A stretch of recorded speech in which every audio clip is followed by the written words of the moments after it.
आज मैं आपको चंपारण सत्याग्रह को विस्तार से समझाता हूं। सबसे पहले हम चंपारण सत्याग्रह की पृष्ठभूमि को समझते हैं। चंपारण वर्तमान समय में बिहार राज्य का एक प्रांत में, जहां ब्रिटिश सरकार ने किसानों से नील इंडिगो की खेती जबरन कराई जाती थी, जिसे तिनकथिया प्रथा कहा जाता था, जिसमें किसान को अपनी जमीन का 3020 हिस्सा लगभग 15% पर नील की खेती करना पड़ता था। नील की खेती से एक तो जमीन खराब होती थी और दूसरी ओर अंग्रेज किसानों को औने पौने दाम पर नील बेचने के लिए मजबूर करते थे। इस तरह किसानों को दोहरी मार झेलनी पड़ रही थी।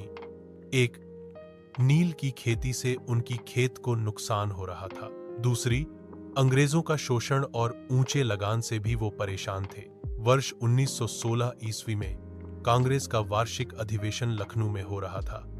इस अधिवेशन में चंपारण की समस्या की ओर ध्यान आकृष्ट करने के लिए मुरली भरहवा गांव के राजकुमार शुक्ल पहुंचे। साथ ही ब्रजकिशोर प्रसाद ने एक प्रस्ताव पेश किया। इसी अधिवेशन में महात्मा गांधी जी भी मौजूद थे। राजकुमार शुक्ल, जो एक स्थानीय किसान नेता थे, वे गांधी जी से मिले और चंपारण की स्थिति बताई। साथ ही साथ गांधी जी से विनती की, एक बार चंपारण आकर हमारी समस्या को देखिए। उसके बाद महात्मा गांधी कोलकाता से 10 अप्रैल 1917 को पटना पहुंचे। पटना से फिर 15 अप्रैल 1917 को चंपारण पहुंचे।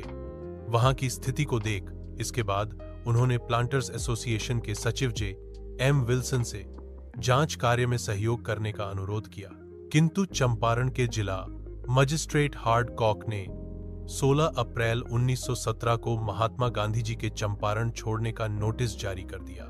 साथ ही धारा 144 के उल्लंघन के आरोप में गिरफ्तार कर लिया गया, किंतु बाद में 21 अप्रैल 1917 को रिहा कर दिया गया। गांधी जी ने किसानों से सीधे बातचीत की और उनके शोषण की जानकारी इकट्ठी की। 13 मई 1917 को महात्मा गांधी जी ने अपनी जांच रिपोर्ट बिहार ओडिशा के मुख्य सचिव को सौंपी, जिसके परिणाम स्वरूप किसानों की स्थिति की जांच के लिए चंपारण एग्रेरियन समिति का गठन किया गया। इस समिति के अध्यक्ष मध्य प्रदेश के आयुक्त F.G. सलाई थे। महात्मा गांधी, अदामी, राजा हरिहर प्रसाद, नारायण सिंह, रीड और रैनी अन्य सदस्य थे। समिति ने अपनी रिपोर्ट में 3 कठिया प्रणाली को समाप्त करने की अनुशंसा की। इस तरह गांधी जी का भारत में पहला सत्याग्रह का प्रयोग सफल रहा। इस सत्याग्रह के बाद ही रविंद्रनाथ टैगोर ने गांधी जी को महात्मा की उपाधि दी। साथ ही चंपारण सत्याग्रह महात्मा गांधी जी द्वारा भारत में चलाया गया।